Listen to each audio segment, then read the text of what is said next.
Billionaire appeared on Amazon and Barnes & Noble's bestseller list 2 weeks prior to its international release. I made my first million, like I said, at 14 years old. Why? Because I did what came natural to me. When I was on the Monique show last night, she said, how do you make millions of dollars? How do you receive a doctorate at 21 years old? I said, it's rather simple. You have to find what God put you here to do. The two most important times in anyone's life is when we were born and when we find out why we were born. What did God put you here to do? How many of you know what God put you here to do? We got some hands, good. I had a guy, he was 75 years old, he called and he cussed me out. He said, Farrah Gray. I said, yes. He said, I've been working all my da-da-da life, that was the cuss words. President Harding cuss. I've been working all my da-da-da life.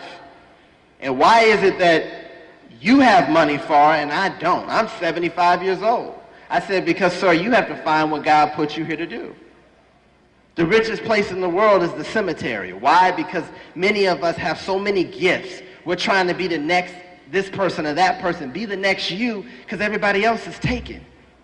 You have dreams. You have seeds of greatness within you. You have the power to do anything you want to do, but you've got to put your mind in action.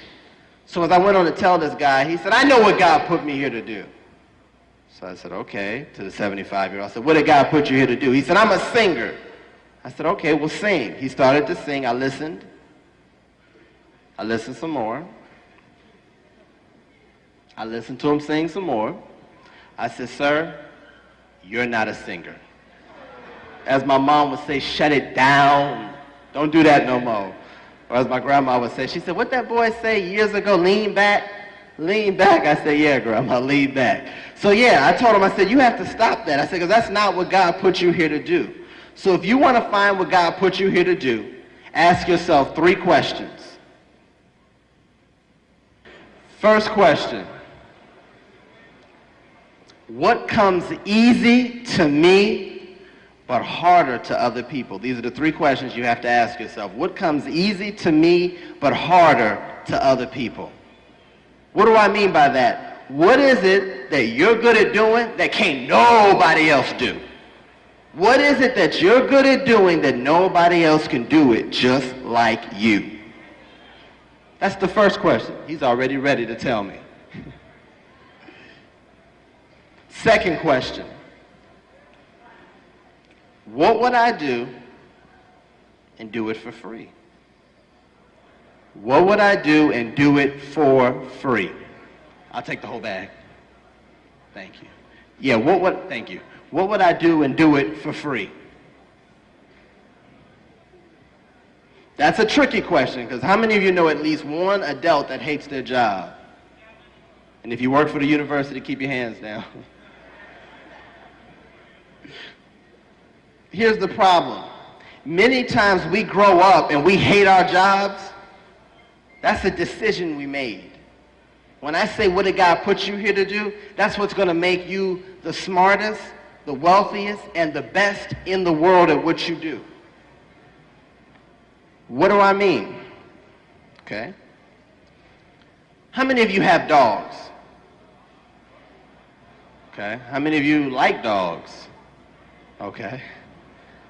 Let me ask you all a question. Do dogs like bones? Dogs don't like bones, they like steak.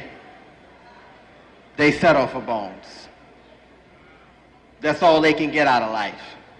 So you have to ask yourself every day, what am I settling for? Don't get into a job that you hate. Dream big. There are 196,940,000 square miles to the planet Earth. Possibility and opportunity is everywhere, but you have to see it.